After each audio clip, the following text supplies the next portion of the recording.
இன்று தமிழ்நாடு முழுவதும் சத்துணவு ஊழியர்கள், அங்கன்வாடி பணியாளர்கள் 2 லட்சத்துக்கும் மேலாக இன்றைக்கு வேலை நிறுத்தத்தில் ஈடுபடுத்தியிருக்கிறார்கள். ஆக திராவிட முன்னேற்ற கழக அரசு எதிர்க்கட்சியாக இருந்த நேரத்தில் மாண்புமிகு முதலமைச்சர் அவர்கள் தேர்தல் அறிக்கை 313 அவர்களுக்கு காலமுறை ஊதியம், அவர்களுக்கு தேவையான உதவிகள் அனைத்தும் வழங்கப்படும் என்று சொன்னார்கள். ஆனால் இதுவரையில் அவர்கள் என்றைக்குமே திமுக அரசு சொன்னதை செய்வதே இல்லை. சொன்னதை செய்வோம், செய்வதை சொல்லுவோம்னு சொல்லுவாங்க. ஆனால் இன்றைக்கி இந்த சத்துணவு ஊழியர்கள், அங்கன்வாடி ஊழியர்களுக்கு காலமுறை ஊதியம் தேர்தல் வாக்குறுதி 313 சொன்னதை அவர்கள் செய்யவில்லை. ஆனால் இன்றைக்கி தலைமைச் செயலாளர் வேற அவர்களுக்கு ஊதியம் வழங்கப்படாது அப்படின்னு வேற சொல்லியிருக்கிறாங்க. துப்புரவு பணியாளர்களுக்கு போராட்டம் நடத்தி அதன் பிறகு இன்றைக்கி அவர்களை சமாதானப்படுத்தியிருக்கிறார்கள். ஆனால் இடைநிலை ஆசிரியர்களுக்கும் இதே போன்ற நிலைமை ஏற்பட்டிருக்கிறது. ஆனால் எதிர்க்கட்சியாக இருக்கும்போது ஓடோடி போய் முதலமைச்சராக, எதிர்க்கட்சி தலைவராக இருந்த முதலமைச்சர் அவர்கள் ஓடோடி போய் நியாயம் கேட்ட அவர்கள் அன்றைக்கு அவர்கள் சொன்னது எல்லோருக்கும் பணம் கொடுக்க வேண்டும், ஓய்வூதியம் கொடுக்க வேண்டும் என்று சொன்னார்கள். ஆனால் இன்றைக்கு ஆட்சி முடியக்கூடிய தருவாயில், அந்திம வேளையில் இன்றைக்கு இவர்களை கைது செய்து இவர்களை துன்பப்படுத்துவது எந்த விதத்தில் நியாயம் என்றுதான் எங்களது கேள்வியாக இருக்கிறது. ஆக தமிழக முதலமைச்சர் அவர்கள் நிச்சயமாக இதில் கவனம் செலுத்தி இவர்களுக்கு 313 சொன்ன வாக்குறுதியை நிறைவேற்றி தர வேண்டும் என்று நான் இந்த நேரத்திலே கேட்டுக்கொள்கிறேன். அதே நேரத்தில் இன்றைக்கி ஒவ்வொரு சமுதாயத்தைச் சேர்ந்தவர்கள், எல்லா சமுதாயத்தைச் சேர்ந்தவர்களும் இன்றைக்கு எங்களுக்கு தேசிய ஜனநாயக கூட்டணிக்கு ஆதரவு தந்து கொண்டிருக்கிறார்கள். அந்த வகையில் நமது தமிழ்நாடு குலாலர் சமுதாயத்தைச் சேர்ந்த 40 பேர்கள் இன்றைக்கு தம்பி அமல்ராஜ் உள்ளிட்ட 40 பேர்கள் இன்றைக்கி மாநிலம் முழுவதும் இருந்து வந்து தேசிய ஜனநாயக கூட்டணிக்கு ஆதரவு தந்திருக்கிறோம் என்று சொல்லியிருக்கிறார்கள். சற்று முன்பாகத்தான் நமது அண்ணன் இபிஎஸ் அவர்களை சந்தித்து இங்கே வந்திருக்கிறார்கள். ஆக இந்த ஆட்சிக்கு ஒரு மோசமான ஒரு காலகட்டம் இன்றைக்கு ஏற்பட்டிருக்கிறது. வெகு விரைவில் என்டிஏ ஆட்சி மலரும் என்பதை நான் தெரிவித்துக் கொள்கிறேன்.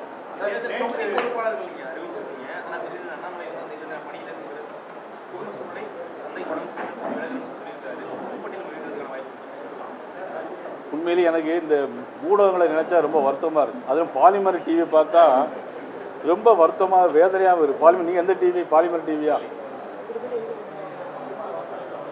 ஏன் இப்படி பொய்யான தகவலை சொல்கிறாங்கன்னு எனக்கு தெரியல. மதிப்புக்குரிய அண்ணாமலைஜி அவர்கள் எல்லா நிர்வாகிகளுக்கும் நாங்கள் எல்லா தொகுதிக்கும் 6 பேர் தொகுதியில் போய் என்னென்ன பிரச்சனைகளுக்கு ஆய்வு செய்யணும்னு கேட்டிருக்கிறோம். ஆனால் பாலிமர் டிவியில் என்ன டிசிஷன் தெரில எனக்கு. விலகுவதாக தகவல், அதிருப்தியின் தகவல், ஏன் இப்படி போடுறாங்கன்னு எனக்கு புரியல. எனக்கு மதிப்புக்குரிய அண்ணாமலை அவர்களே அவங்களுடைய தந்தையார் உடல்நலக்குறைவு, ஆஸ்பத்திரியில் இருக்கிறாங்க, ரொம்ப மோசமான நிலைமை இருக்கிறாங்க. இன்னைக்கு கூட பேட்டி கொடுத்துருக்காங்க. அதையும் தவிர்த்துட்டு பாலிமர் நியூஸில் என்ன அவங்களுக்கு இளவு வந்திருக்குன்னு தெரில எனக்கு.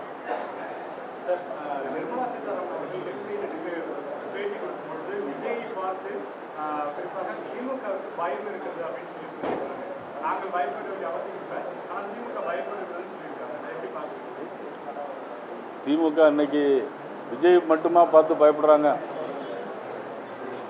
அதுக்கு முன்னால் எல்லாரையும் பார்த்து இன்றைக்கி பயத்தில் இருக்கிறாங்க. அவங்க குடும்பத்தில் மட்டும்தான் இன்றைக்கி எல்லோரும் மிஞ்சுவாங்கன்னு தெரியணும். இன்றைக்கி திமுக அரசு ஓய்வூதிய பென்ஷன், பழைய ஓய்வூதிய திட்டத்தை நான் மீடியாவில் அடிக்கடி சொல்லிகிட்டே இருக்கேன்.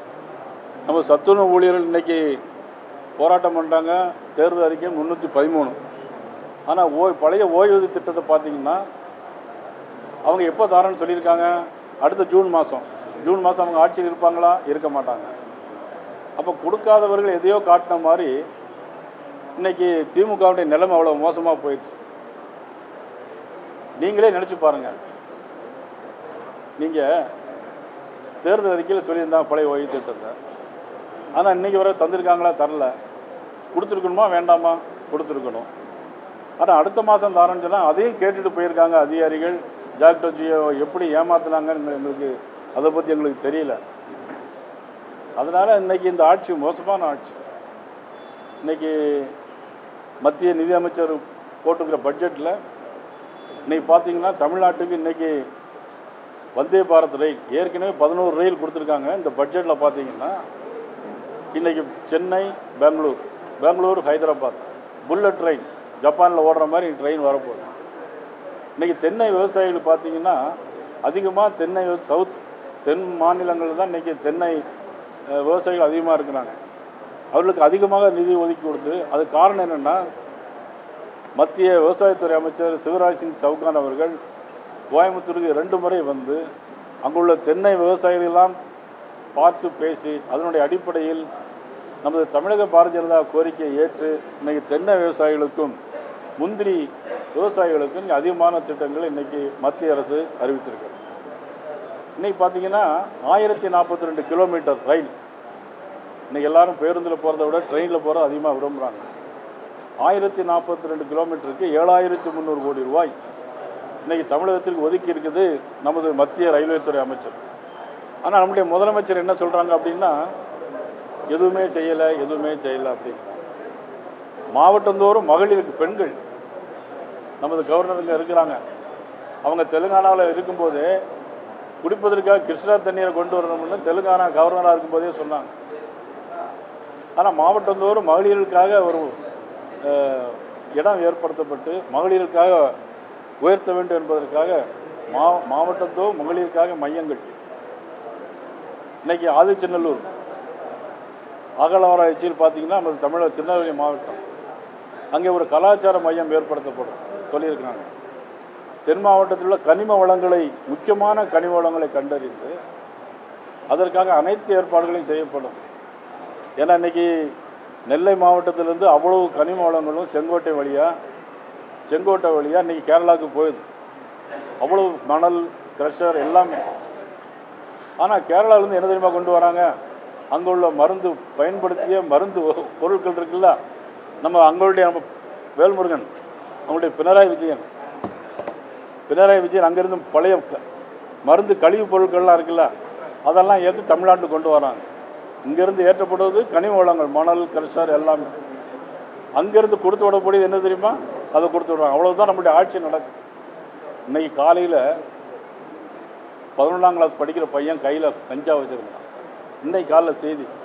இன்னைக்கு காலையில் வட இந்தியாவில் பார்த்தீங்கன்னா அருவாளால் வெட்டி சாக்கு முட்டையில் கட்டி அனுப்பி விட்டுறாங்க. வட இந்திய தொழிலாளருக்கு பாதுகாப்பு கிடையாது, சட்டம் ஒழுங்கு எங்கேயுமே கிடையாது. தமிழ்நாட்டில் இவ்வளவு மோசமான சூழ்நிலை இன்னைக்கு போயிட்டுருக்கு.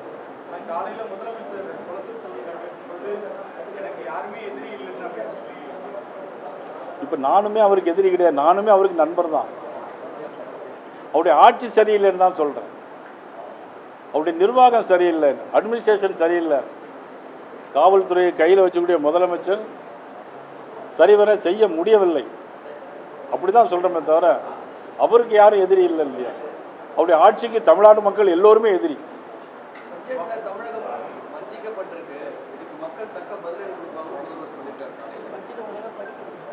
பட்ஜெட்டு நான் இப்போ ஏற்கனவே சொன்னேன்.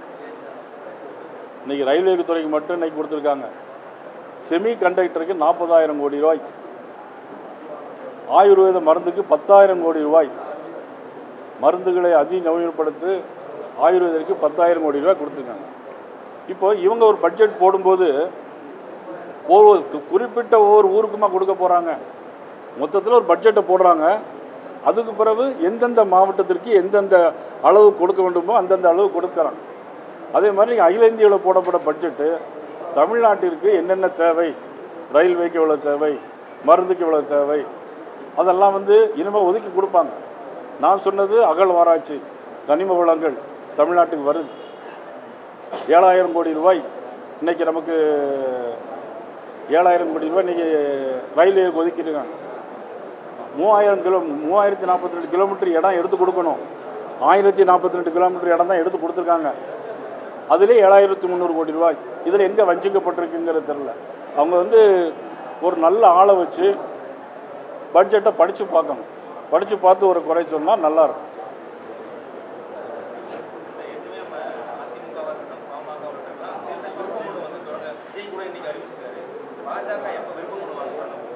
பாஜக எப்பொழுதுமே விருப்பம்னு வாங்குறது இல்லை. எங்களுக்கு யார் யார் கேண்டிடேட் எந்தெந்த தொகுதி அப்படிங்கிறத எங்கள் தலைமை முடிவு செய்யும், அவங்க அறிவிப்பாங்க.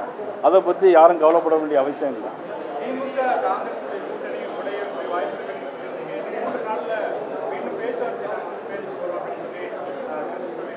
அதாவது நான் ஒன்றும் ஜோசியம் சொன்ன மாதிரி சொல்லலை, தீர்க்கதரிசனமாக சொன்னேன்.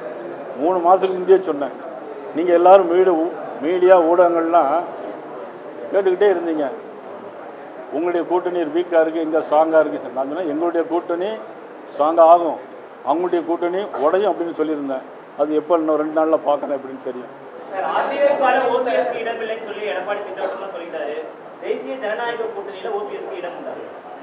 அது அவங்களுடைய உள்கட்சி பிரச்சனை, அவங்க பேச முடிக்க வேண்டியது, அதை பற்றி நம்ம சொல்ல முடியாது.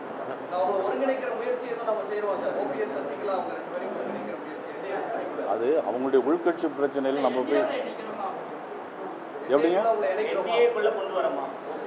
அது எங்களுடைய அகில இந்திய தலைமை முடிவு செய்யும்.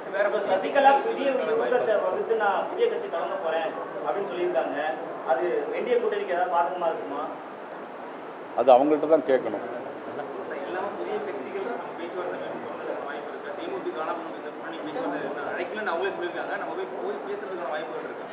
எங்களுடைய தேசிய ஜனநாயக கூட்டணியுடைய தலைவர் அண்ணன் இபிஎஸ் அவர்கள் தமிழ்நாட்டிற்கு, அவர்கள் அது குறித்து முடிவு செய்வார்.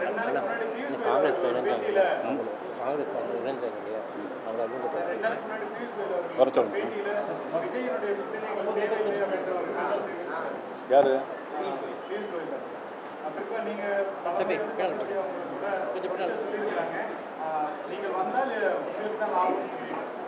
ரெண்டு பேர் சொன்னதுமே சரியான கருத்து. எப்படின்னு கேட்டிங்கன்னா, நிச்சயமாக நாங்கள் ஸ்ட்ராங்கான கூட்டணி, ஸ்ட்ராங்கான கூட்டணி. எங்களுக்கு அவர்கள் வந்து சேரணுங்கிறது ஒரு முக்கியமாக இல்லையாங்கிறது 2வது விஷயம். மதிப்புக்குரிய முன்னாள் கவர்னர் சொன்னது, வந்தால் அவர்களுக்கு நல்லது, தமிழ்நாட்டுக்கு நல்லது. தமிழ்நாட்டுக்கு நல்லதை செய்வதற்காக யார் யாரெல்லாம் முன்வைக்கிறார்களோ அது.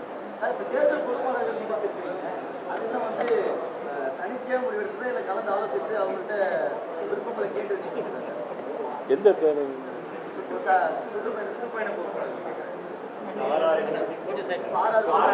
ஆமாம் ஆமாம், எப்பொழுதுமே கட்சி எங்கள் கோர் கமிட்டி இருக்குது. நாங்கள் தனிப்பட்ட முறையில் யாருமே எதையும், பாரதிய ஜனதா கட்சியை பொறுத்த மட்டிலும் நான் தனிப்பட்ட முறையில் எந்த முடிவும் யாரும் எடுக்க முடியாது. கோர் கமிட்டி இருக்குது, கோர் கமிட்டி கூடி அந்த முடிவு தொடங்கும்போது உங்களை கூட்டி வச்சு பேச்சு சொல்லிட்டு தான் அங்கே தொடங்கும். ஒரு நிமிஷம். இப்போ இன்னைக்கு கூட காங்கிரஸ் கட்சியினுடைய மாநில பொதுச் செயலாளர் மதிப்புக்குரிய மூர்த்தி அவர்கள் இங்கே வந்திருக்கிறாங்க. மூர்த்தி இன்னைக்கு இப்போ பிஜேபியில் இன்னைக்கு சேர்ந்துருக்கிறாங்க. அது மாதிரி திமுகவிலிருந்து பிரபாகரன், அப்புறம் காங்கிரஸ் கட்சியிலிருந்து ராஜ், அப்புறம் இன்னொருத்தர் இவங்கெல்லாம் இன்னைக்கு காங்கிரஸ் கட்சி இன்னைக்கு சேர்றாங்க. காங்கிரஸ் இன்னும் நிறைய பேர் சேர்றதுக்கு இருக்காங்க.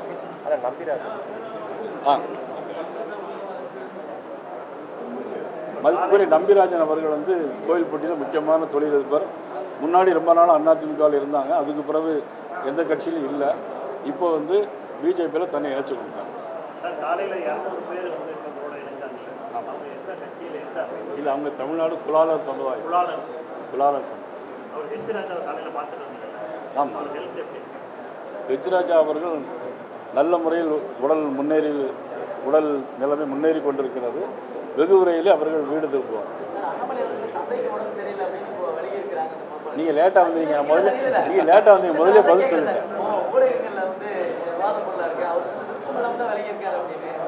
ஏற்கனவே காங்கிரஸ் கட்சியிலிருந்து தொடர்ந்து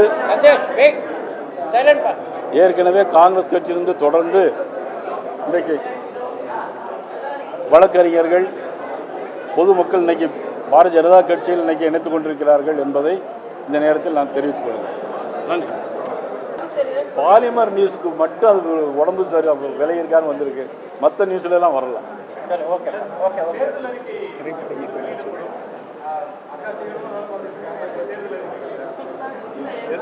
அவங்கள்ட்ட கேட்க நீங்கள் 2 வாரம் சொல்லுங்கள். மரியாதைக்குரிய மாநில தலைவர் அவர்களுக்கு வணக்கம். தேர்தல் அறிக்கை தீவிரமாக பணிக்குழு செயலாற்றி கொண்டிருக்கிறது. நேற்றைய தினம் மரியாதைக்குரிய மாநில தலைவர் அவர்களோட வழிகாட்டுதலில் 5ஆம் தேதியிலிருந்து 6ஆம் தேதியிலிருந்து 15ஆம் தேதி வரை எல்லா மாவட்டங்களுக்கும் இந்த வாகனங்கள் செல்கிறது. அந்த வாகனங்களில் மக்களிடமிருந்து மக்களுக்காக தான் அதோட பேரே. அதே மாதிரி ஒரு மிஸ்டு கால் நம்பர் கொடுத்துருக்கோம், 7878786060 7878786060. இதில் யார் வேண்டுமானாலும் மிஸ்ட் கால் கொடுத்தோன்னு ஒரு இணைப்பு வரும். அந்த இணைப்பில் உங்களோட கோரிக்கையை பதிவு செய்யலாம். ஆக நாங்கள் உங்ககிட்ட வரோம், நீங்கள் இருந்த இடத்துலேருந்தே பதிவு செய்யலாம். ஆக இது எல்லாம் சேர்த்து ஒரு விஷன் டாக்குமெண்ட் ப்ளஸ் மேனிஃபெஸ்டோ தயார் செய்து மாநில தலைவர்கிட்ட நாங்கள் கொடுத்துருவோம். அதுக்கப்புறம் அகில பாரத தலைவர் என்னைக்கு அதை வெளியிடணும்னு நினைக்கிறாங்களோ அன்னைக்கு வெளியிடுறாங்க.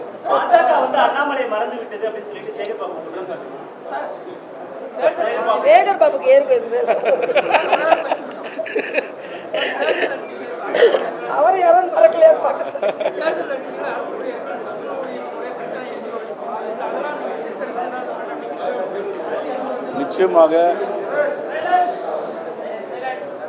நிச்சயமாக தேர்தலில் சத்துணவு ஊழியர்கள், அங்கன்வாடி பணியாளர்கள், இடைநிலை ஆசிரியர்கள், அரசு தலைமைச் செயலர் பணியாற்றுபவர்கள் இவர்கள் கொடுத்த பொய்யான வாக்குறுதிகளெல்லாம் யாரும் நம்ப மாட்டார்கள். நிச்சயமாக தேர்தலில் அது எதிரொலிக்கும், பிரதிபலிக்கும். நிச்சயமாக நடைபெற்றுள்ள திராவிட முன்னேற்ற கழக அரசு வீட்டுக்கு அனுப்பப்படும் என்பதை நான் இந்த நேரத்தில் ஆமாம்